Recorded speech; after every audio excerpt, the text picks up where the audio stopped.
आप सब केहू के गोड़ लागतानी, प्रणाम करतानी। तनी सुनी ना शारदा मैया, हमरो पुकार हम लगावतानी ए मैया, तह से गुहार तनी सुनी ना करी भोज पूरी के उधार, तनी सुनी ना करी भोज पूरी के उधार। यही के साथे हम सब लोग के पटल पर स्वागत करतानी, नमन बंदन अभिनंदन करतानी, गोड़ छू के गोड़ लागतानी। हम गीता द्विवेदी एगो भोजपुरी चैनल लेके आवतानी, यूट्यूब चैनल है जना के नाम बा तनी सुनी ना। और आज ओकर शुभारंभ बा और इतना बढ़न बढ़न लोग हमरा से जुड़ल बा, बढ़न बढ़न व्यक्तित्व जुड़ल बा। ई हमार सौभाग्य के बात बा कि हम इतना बढ़न बढ़न लोग के सानिध्य हमरा मिला ताटे। तो बस वो चैनल बनावला के उद्देश्य हमारे एक एगो इहे बा कि थोड़ा सा भोजपुरी में जौन भी गंदगी झुक गइल बा, हमनी का हाई जा भोजपुरी फांसी या बाहर आदमी रहेला कहीं कुछ बोलेला तो लोग हमनी का अजीब नजर से देखेला कि अच्छा ई तो वो थोड़ा निक ना लगेला। तो हम चाहतानी कि भोजपुरी के पहचान खाली अश्लीलता से ना होके, भोजपुरी में बहुत सुंदर हमनी के जौन संस्कृति बा, सभ्यता बा, ओके सबका सोझा लेके आवल जा, सबके देखावल जा। जौन हमनी के बाल बच्चा बाड़े जौन की बहरा रहल बाड़े शुरू से, उनका नइखे पता, ओकरा से परिचित करावल जा। यही उद्देश्य के साथे ई चैनल हम बनौनी है। आई में सब लोग के सहयोग चाही, साथ चाही, तबे कहीं ना कहीं सफलता मिली। छोटा सा प्रयास बा, सब लोग के सहयोग साथ हमरा जरूर मिली, एक पूरा विश्वास बा। आई मिल के भोजपुरी के औरी सबल बनावल जा, आई मिल के भोजपुरी के औरी सबल बनावल जा। अपना माटी के सुगंध देश और दुनिया में फैलावल जा, देश और दुनिया में फैलावल जा।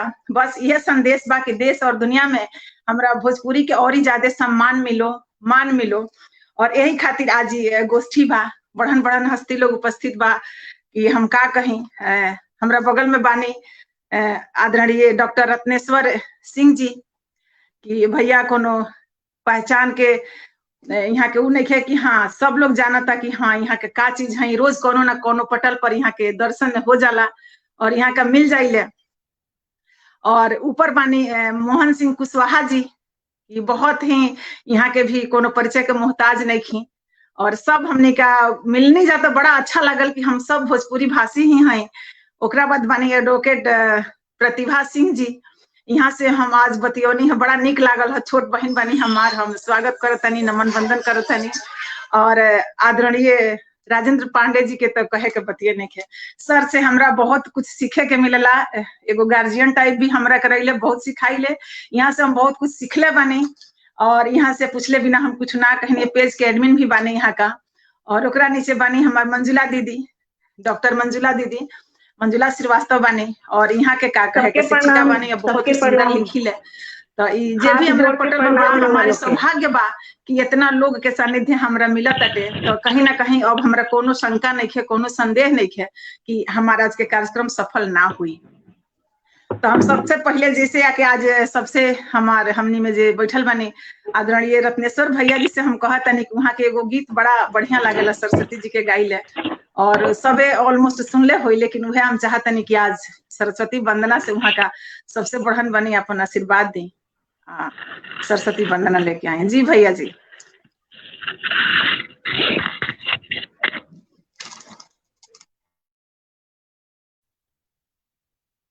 बहुत बढ़िया रहा। देखी लोग सौभाग्य के बात की चेन्नई से सुनीता बहुत ही हमारा अच्छा सहेली है। इनका भोजपुरी में बहुत इंटरेस्ट रहेला, वैसे रहे वाले है चेन्नई के, तमिलनाडु के है, लेकिन इनका भोजपुरी में अच्छा लगेला, जुड़ल बड़ी। हम स्वागत करतनी और नमन बंदन करतनी, जुड़ल रहे। बहुत बढ़िया प्रस्तावना के रूप में रहा। भोजपुरी के बारे में जो स्वाभाविक चिंता बा एकरा के व्यक्त कैनी है। ये बात हकीकत बा कि भोजपुरी गीतन के जौना रूप में चित्रित कइल जाता, ओकर एगो दोसर स्वरूप खड़ा हो गइल बा।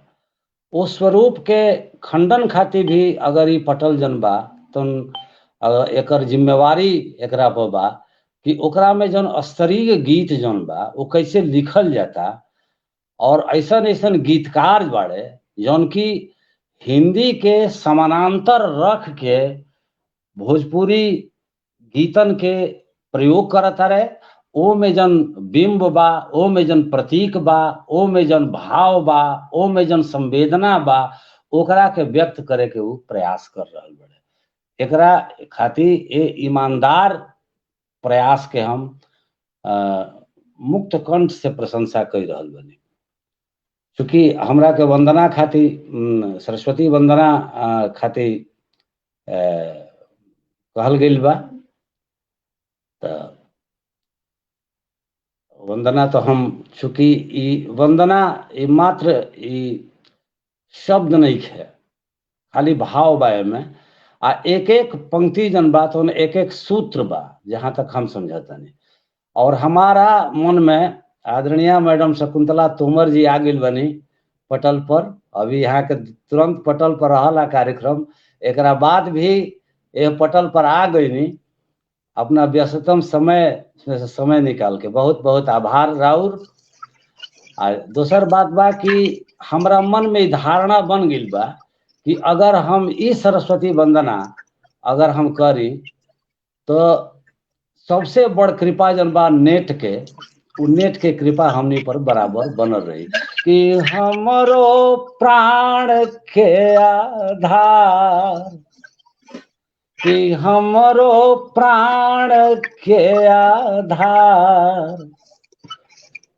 प्रमुख गीतकार भूदत्त शर्मा जी भी हैं कि हमरो प्राण के आधार मैया शारदे ना, हमरो प्राण के आधार मैया शारदे ना, हमरो ज्ञान के आधार, हमरो ज्ञान के आधार मैया शारदे ना, हमरो प्राण के आधार मैया शारदे ना, हमरो ज्ञान के आधार मैया शारदे ना, हमरो प्राण के आधार मैया शारदे ना। तो बाजे वीणा के तार झूमे जग संसार, बाजे वीणा के तार झूमे जग संसार, हमरो ध्यान के आधार, हमरो ध्यान के आधार मैया शारदे ना, हमरो प्राण के आधार मैया शारदे ना, हमरो ज्ञान के आधार मैया शारदे ना।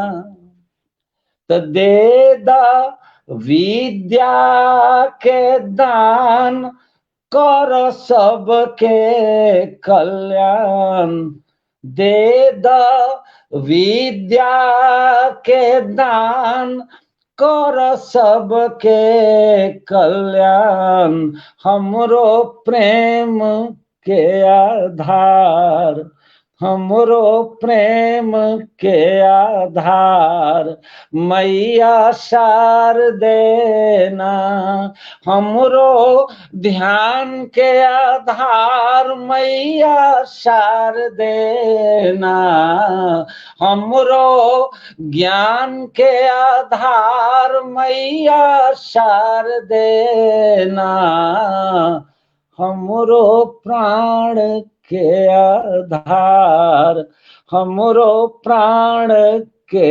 आधार, मैया शारदे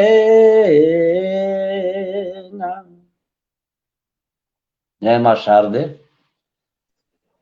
तो अब कार्यक्रम के अब विधिवत संचालिका गीता बहन से निहोरा करत हनी कि अब कार्यक्रम के विधिवत संचालित करी।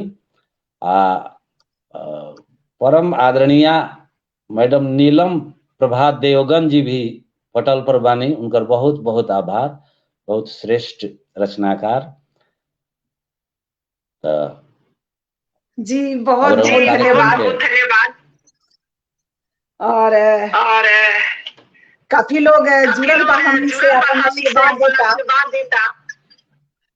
आदरणीय कुंतला जी जुड़ल बानी, बुदक शर्मा जी हम बार-बार जुड़ल बानी, राज जिंदल जी जुड़ल बानी,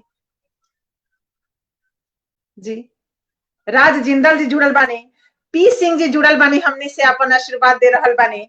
और कुमुद लता सिंह चेन्नई से हमार बहुत अच्छा सहेली है, अभी जुड़ल बाड़ी हमरा से। बहुत बहुत प्यार बहिन, जुड़ल रही, अपन आशीर्वाद देत रही। और नीलम जी जुड़ल बानी, विजेंद्र सिंह जी जुड़ल बानी, बहुत बहुत स्वागत बा राउर पटल पर।